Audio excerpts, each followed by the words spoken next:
National Weather Service in Goodland has issued a severe thunderstorm warning for east central Kit Carson County, western Sherman County in northwestern Kansas until 5:15 p.m. Mountain Daylight Time.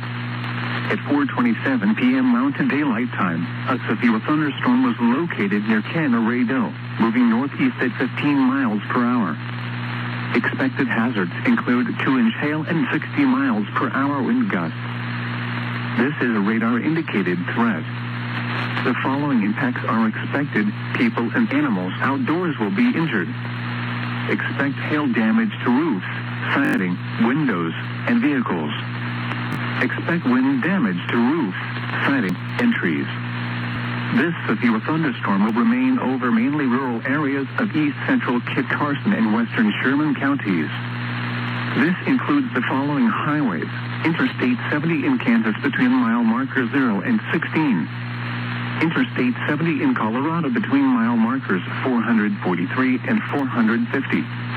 Repeating, a severe thunderstorm warning has been issued until 5:15 p.m. Mountain Daylight Time for the following counties: Sherman, Kansas, and Kit Carson, Colorado.